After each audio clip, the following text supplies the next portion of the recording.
시니어 여행클럽. 제일부 떠나자. 우리의 두 번째 청춘.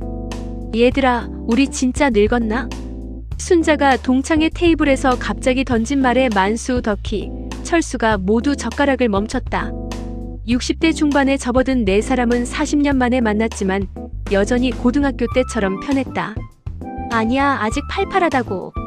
덕희가 허세를 부렸지만 사실 무릎이 시큰거렸다. 만수가 웃으며 말했다. 그런데 말이야, 우리 고등학교 때 배낭여행 가자고 했었잖아. 그때 못 갔던 거 말이야. 맞다. 유럽 배낭여행. 철수가 눈을 반짝였다. 그때 부모님이 반대해서 못 갔던 거. 순자가 진지하게 말했다. 지금이라도 늦지 않았어. 애들 다 컸고 우리도 아직 건강하잖아. 그렇게 시작된 시니어 여행클럽의 첫 계획. 하지만 집에 돌아가서 가족들에게 말하는 건 생각보다 쉽지 않았다. 순자는 며느리에게 엄마 그 나이에 무슨 배낭여행이에요? 라는 말을 들었고, 만수는 아들에게 아버지 안전하게 국내 온천이나 가세요라는 핀잔을 들었다. 덕희는 남편에게 당신 나 없으면 밥도 못 해먹으면서라는 걱정을 받았고, 철수는 딸에게 아빠 무릎 아픈데 무리하지 마라는 만류를 받았다. 하지만 네 사람의 의지는 확고했다. 몰래 비행기표를 예약하고 배낭을 샀다. 순자는 운동화도 새로 샀고 만수는 여행용 약품을 잔뜩 준비했다. 덕희는 번역 앱을 다운받았고 철수는 무릎 보호대를 챙겼다. 드디어 출발 당일. 인천공항에서 만난 네 사람은 서로를 보고 웃음을 터뜨렸다. 모두 어색하게 큰 배낭을 메고 있었기 때문이다. 야, 우리 진짜 멋있다. 덕희가 엄지를 치켜세웠다. 시니어 여행클럽 출발. 만수가 구호를 외쳤다. 그런데 문제가 생겼다. 여행사에서 실수로 항공편을 잘못 예약한 것이다. 파리가 아닌 루마니아 부쿠레슈티로 가는 비행기표였다. 뭐야 이게? 철수가 당황했다. 하지만 순자가 웃으며 말했다. 뭐 어때? 어차피 우리 모르는 곳인 건 마찬가지잖아. 이것도 운명이야. 그렇게 4명의 시니어는 예상과 전혀 다른 동유럽 여행을 시작하게 되었다. 비행기 창밖으로 보이는 구름을 바라보며 그들은 가슴 깊은 곳에서 올라오는 설렘을 느꼈다. 40년 늦은 청춘이 다시 시작되는 순간이었다. 제이부 예기치 못한 길 위의 동행. 부쿠레슈티 공항에 내린 네 사람은 완전히 멘붕 상태였다. 이게 어느 나라 말이야? 만수가 공항 안내판을 보며 고개를 저었다. 덕희가 핸드폰을 꺼내 번역 앱을 켰지만 와이파이가 안 잡혀서 무용지물이었다. 철수는 영어로 물어보려 했지만 웨어 이즈 호텔? 이고작이었다. 다행히 택시를 타고 미리 예약한 숙소에 도착했는데 이번엔 더 큰 문제가 기다리고 있었다. 온라인으로 예약한 저렴한 민박집은 사진과 완전히 달랐다. 벽지는 곰팡이 투성이, 침대는 삐걱거리고 화장실에는 바퀴벌레가 스물스물 기어다니고 있었다. 아이고 이걸 어째? 순자가 한숨을 쉬었다. 괜찮아, 하룻밤만 자면 돼. 덕희가 긍정적으로 말했지만 속으론 후회가 밀려왔다. 다음날 아침 근처 시장을 구경하러 나갔다가 더 큰 사건이 터졌다. 덕희가 화장실을 찾느라 혼자 딴 길로 갔다가 친구들과 완전히 떨어진 것이다. 핸드폰도 로밍이 안 되고 주변엔 영어를 하는 사람도 없었다. 덕희야. 순자가 목이 터져라 소리쳤지만 복잡한 시장 소음에 묻혀버렸다. 한편 덕희는 완전히 길을 잃고 패닉 상태가 되었다. 그때 한 현지 할머니가 다가와서 루마니아어로 뭔가 말을 걸었다. 덕희는 울상을 지으며 친구들 사진을 보여주었다. 할머니는 고개를 끄덕이고는 덕희의 손을 잡고 이곳저곳을 함께 찾아다녔다. 언어는 통하지 않았지만 할머니의 따뜻한 손길과 걱정스러운 표정에서 진심이 느껴졌다. 3시간 만에 겨우 만난 네 사람은 서로 얼싸안고 울었다. 미안해, 내가 혼자 딴 데 갔다가. 덕희가 눈물을 흘렸다. 괜찮아, 괜찮다고. 우리가 덕희 찾을 때 현지 사람들이 얼마나 도와줬는지 몰라. 만수가 등을 토닥였다. 정말로 그랬다. 상점 주인, 길 가던 청년, 경찰까지 모두 나서서 덕희를 찾는 일에 동참했다. 비록 말은 통하지 않았지만 마음은 충분히 통했다. 그날 저녁 네 사람은 허름한 숙소방에 모여 앉아 이야기를 나누었다. 처음엔 망했다고 생각했는데 철수가 말했다. 지금 보니까 이것도 나쁘지 않네. 순자가 미소 지었다. 맞아. 우리끼리니까 뭐든 이겨낼 수 있는 것 같아. 바퀴벌레가 기어다니는 숙소였지만 내 친구의 웃음소리가 방 안을 가득 채웠다. 제3부 소매치기 사건의 진실. 부쿠레슈티 시내 재래시장은 활기로 넘쳤다. 신선한 과일, 알록달록한 향신료, 각 구운 빵 냄새가 네 사람의 발걸음을 이끌었다. 와, 이 토마토 좀 봐. 순자가 감탄했다. 만수는 호주머니에서 지갑을 꺼내 현지 화폐를 확인하고 있었다. 그때였다.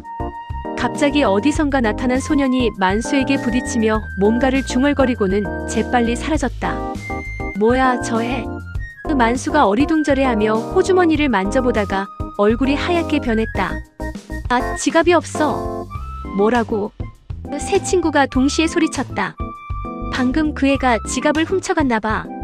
덕희가 소년이 사라진 방향을 가리켰다. 네 사람은 불이 나게 소년을 쫓아 좁은 골목길로 뛰어들었다.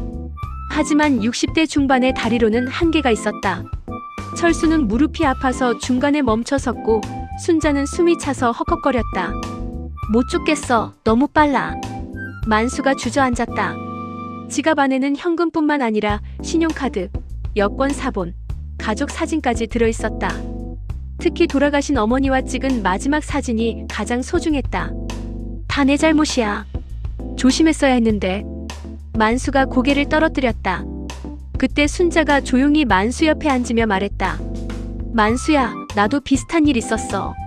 남편 돌아가시고 나서 혼자 사는 게 너무 무서웠거든. 매일 밤 혼자 TV 보면서 얼마나 외로웠는지 몰라. 순자야. 만수가 친구를 바라봤다. 그런데 오늘 너희들과 함께 있으니까 그 외로움이 사라진 것 같아. 지갑 잃어버린 건 안타깝지만 우리가 함께 있으니까 뭐든 해결될 거야. 그때 덕희가 소리쳤다. 저기 봐. 쓰레기통 옆에 뭔가 있어. 놀랍게도 만수의 지갑이 길가 쓰레기통 옆에 버려져 있었다.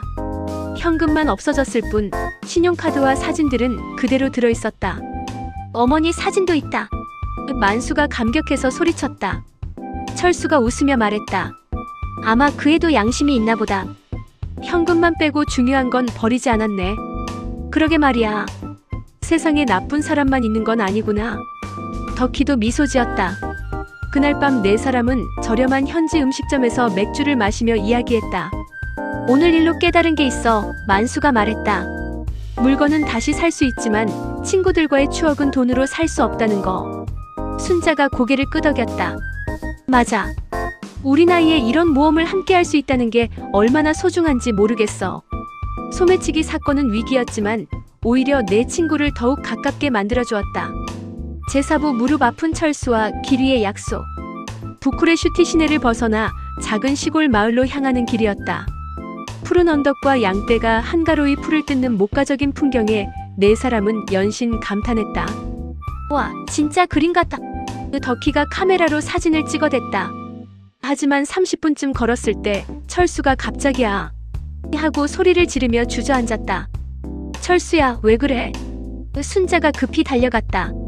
무릎이 너무 아파. 철수가 이마에 식은땀을 흘리며 무릎을 움켜쥐었다. 그동안 무리하며 걸어다닌 탓에 퇴행성 관절염이 심해진 것이다. 일어서려고 해도 다리에 힘이 들어가지 않았다. 어떻게 여기서 택시 부를 수도 없고. 만수가 걱정스럽게 말했다. 처음엔 모두 당황했다. 계획했던 일정이 모두 틀어질 판이었다. 덕희는 그냥 철수만 숙소에서 쉬고 우리끼리라도 구경하자고 제안했지만 순자가 단호하게 고개를 저었다. 안 돼. 우리는 함께 왔으니까 함께 가야 해. 그때부터 네 사람의 진짜 우정이 시작되었다. 만수와 덕희가 철수의 양쪽 팔을 부축하고 순자가 가방을 들어주며 천천히 걸었다. 원래 1시간이면 갈 거리를 3시간에 걸쳐 도착했다. 미안해 친구들아. 나 때문에 다 망쳤네. 철수가 눈시울을 붉혔다. 뭔 소리야. 만수가 어깨를 토닥였다. 우리가 왜 여행 왔는지 생각해봐. 빨리 가는 게 목적이 아니라 함께하는 게 목적이잖아. 그날 밤 작은 시골 펜션 앞마당에서 네 사람은 모닥불을 피우고 앉았다. 별이 쏟아질 것 같은 밤하늘 아래서 평생 숨겨왔던 이야기들이 쏟아져 나왔다. 철수가 먼저 입을 열었다. 나 사실 은퇴하고 나서 완전히 쓸모없는 사람이 된 기분이었어. 회사에서는 부장이었는데 집에 오면 그냥 방해만 되는 늙은이더라고. 순자가 조용히 말했다. 나도 그래.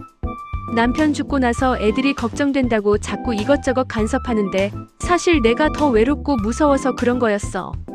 덕희도 고백했다. 나는 평생 남편 뒷바라지만 하며 살았는데 정작 내가 뭘 좋아하는지도 모르겠더라고. 이번 여행 와서야 처음으로 내 마음대로 해보는 것 같아. 만수가 마지막으로 말했다. 우리 모두 각자 외로웠구나. 그런데 이렇게 함께 있으니까 그 외로움이 사라지는 것 같아. 철수가 눈물을 훔치며 말했다. 고마워 친구들아. 너희가 있어서 내가 아직 살아있는 기분이야. 모닥불이 타닥타닥 소리를 내며 타들어가는 동안 내 친구는 서로의 어깨에 기대어 앉아 있었다. 나이가 들어도 몸이 아파도 함께라면 무엇이든 할 수 있다는 믿음이 생겼다. 제호부 자유를 꿈꾸는 순간 뜻밖의 행운이 찾아왔다. 머물고 있던 작은 마을에서 하필 그날이 연례 수학축제 날이었던 것이다. 마을 광장에는 형형색색의 깃발이 걸리고 전통음악이 흘러나왔다. 우와, 완전 영화 같다. 덕희가 눈을 반짝였다. 현지 사람들은 전통 의상을 입고 춤추고 노래했다. 네 사람은 처음엔 구경만 하고 있었는데 마을 사람들이 자꾸 손짓으로 함께 춤추자고 권했다. 우리가? 순자가 당황했다. 하지만 젊은 여성 하나가 순자의 손을 잡고 춤추는 무리로 이끌었다. 처음엔 어색했지만 단순한 스텝을 따라하다 보니 어느새 순자의 발가락이 리듬을 타고 있었다. 어머, 나 춤추고 있네. 순자가 깔깔 웃었다. 만수는 현지 남성들과 함께 어깨동무를 하고 민요를 부르고 있었다. 가사는 몰랐지만 라라라 하고 따라 부르니 금세 어울렸다. 철수는 무릎이 아팠지만 의자에 앉아 손뼉을 치며 박수를 보냈고 덕희는 정말 깜짝 놀라운 일을 했다. 덕희야, 뭐해? 순자가 소리쳤다. 덕희가 무대 위로 올라가더니 마이크를 잡고 한국 노래를 부르기 시작한 것이다. 아름다운 강산을 루마니아 사람들 앞에서 열창했다. 언어는 달랐지만 덕희의 열정적인 목소리에 모든 사람들이 박수를 쳤다. 브라보! 브라보! 관객들이 환호했다. 그 순간 덕희는 평생 처음으로 진짜 자유로움을 느꼈다. 남편 눈치, 자식 눈치 보지 않고 오롯이 자신만을 위한 시간이었다. 축제가 끝날 무렵 네 사람은 마을 광장 벤치에 앉아 맥주를 마시며 이야기했다. 나 60년 살면서 오늘만큼 자유로운 적이 없었던 것 같아. 덕희가 감회에 젖어 말했다. 순자도 고개를 끄덕였다. 맞아.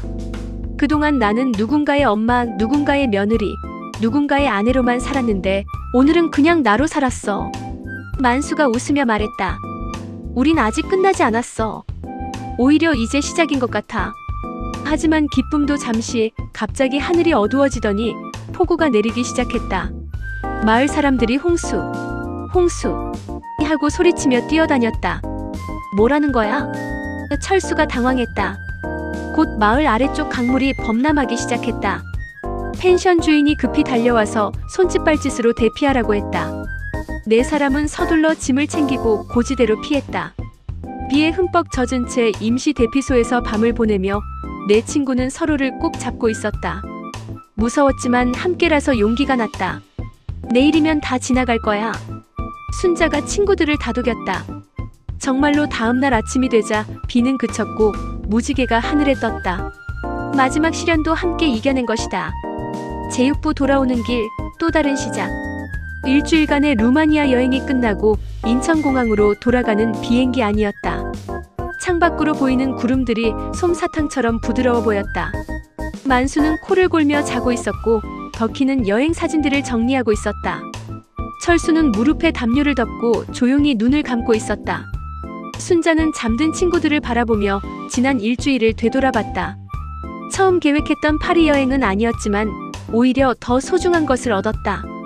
40년 전 고등학교 때 우리가 꿈꿨던 자유, 모험, 우정. 모든 걸 다시 찾았구나. 스튜어디스가 다가와 곧 도착합니다라고 말했다. 순자가 친구들을 깨웠다. 얘들아, 일어나. 한국 도착한다. 비몽사몽하던 만수가 물었다. 벌써? 꿈 같은 시간이었는데. 맞아. 진짜 꿈 같았어. 덕희도 아쉬워했다. 인천공항 입국장에서 가족들이 기다리고 있었다. 순자의 며느리 만수의 아들, 덕희의 남편, 철수의 딸이 모두 나와 있었다. 어머, 많이 까맣게 탔네. 며느리가 순자를 보며 걱정스럽게 말했다. 하지만 순자의 얼굴은 일주일 전보다 훨씬 밝고 생기가 돌았다. 친구들도 마찬가지였다. 아버지, 다치신 곳은 없으시죠? 만수의 아들이 물었다. 다치기는커녕 더 건강해진 것 같아. 만수가 활짝 웃었다. 가족들과 인사를 나눈 후 내 친구는 따로 모여 작은 카페에 앉았다. 어때, 다음엔 어디로 갈까? 철수가 먼저 말을 꺼냈다. 다음 여행? 덕희가 눈을 반짝였다. 당연하지. 이제 시작이라니까. 순자가 웃었다. 만수가 핸드폰을 꺼내 검색하기 시작했다. 몽골은 어때? 초원에서 말 타고. 아니면 네팔, 히말라야 트레킹. 덕희가 제안했다. 야, 우리 무릎 생각 좀 해봐. 철수가 웃으며 말했다. 그래도 어디든 좋아. 함께라면. 그렇게 시니어 여행클럽의 두 번째 모험이 계획되기 시작했다. 나이는 숫자에 불과하다는 걸, 진짜 청춘은 마음에 있다는 걸, 그리고 좋은 친구들과 함께라면 언제든 새로운 시작이 가능하다는 걸 깨달은 네 사람이었다. 카페 창밖으로 석양이 지고 있었지만 내 친구의 마음속에는 새로운 여행에 대한 설렘이 떠오르고 있었다. 인생의 후반기가 시작이라고 누가 말했던가. 정말로 그들의 두 번째 청춘이 막 시작되고 있었다.